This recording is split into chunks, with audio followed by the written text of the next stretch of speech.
Olá! Iremos falar um pouco sobre atestado odontológico falso. Essa atividade foi realizada pela Beatriz Batista, pela Joyce Oliveira, pela Natália de Laete e pela Rafaela Magalhães. Mas você sabe qual é a penalidade aplicada ao cirurgião dentista que emite atestados falsos? Vamos lá entender?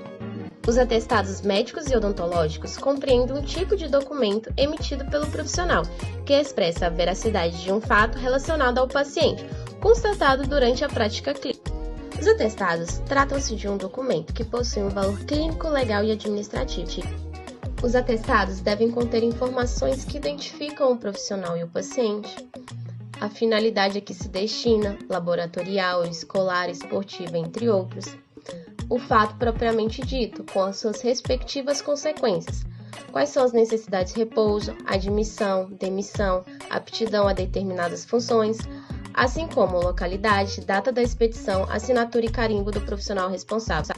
Contudo, apesar da sua importância, a confecção de atestados médicos e odontológicos pode gerar dúvidas ao profissional, seja a respeito de como fazê-lo, do sigilo profissional ou até mesmo das consequências éticas e legais da não observância da sua veracidade. Na área odontológica, o ato de atestar está assegurado pela Lei 5.081, 1966, a qual regulamenta o exercício da profissão, estando explícito que é competência do profissional atestar no setor da sua atividade profissional, estados mórbidos e outros, inclusive para justificar faltas ao emprego. Entretanto, essa lei não versa a respeito da penalidade quanto à conduta imoral nessa situação. Existe um dilema recorrente sobre o enquadramento legal a que o profissional que se emite atestado odontológico falso está susceptível.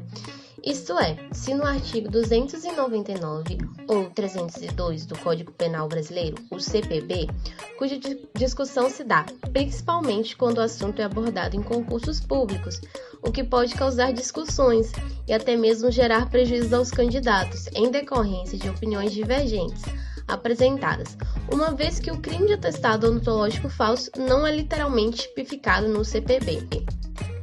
Na área médica, o ato ilegal cometido pelo profissional é crime próprio e deve ser tipificado pelo artigo 302 do CPB.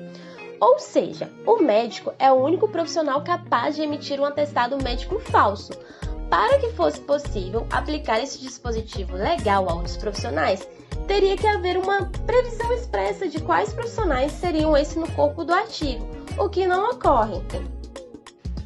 Dessa maneira, a emissão de atestados falsos por cirurgiões dentistas deve ser tipificada na esfera penal, como falsidade ideológica firmada pelo artigo 299.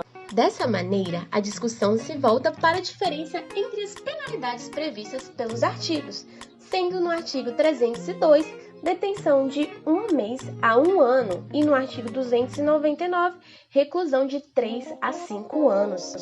Bom, agora vamos falar sobre detenção e reclusão. A detenção é uma pena aplicada nas condutas menos graves, que não admite o início do cumprimento, em regime fechado. Já a reclusão, ela é aplicada em condições mais severas e admite o início do cumprimento em regime fechado. Sendo assim, o meio encontrado pelo Conselho Federal de Odontologia em sua esfera de atuação foi definir como infração ética o ato de emitir documentos que não correspondam à verdade ou que estejam tendenciosos, assim como comercializá-los e realizar assinatura de folhas em branco. Caso a falsidade ideológica atinja os princípios da legitimidade ou ofensividade, haverá a possibilidade de enquadramento penal do ato. Portanto, para concluir, não há embasamento legal para a possibilidade de o cirurgião dentista ser sujeito ativo de crime de falsidade de atestado médico, por ser crime próprio ao profissional médico. Dessa forma, enquanto não houver previsão legal mais específica, a falsificação do atestado odontológico deve ser entendida como um crime de falsidade ideológica. Essa foi a referência utilizada pelo grupo. Agradecemos pela atenção.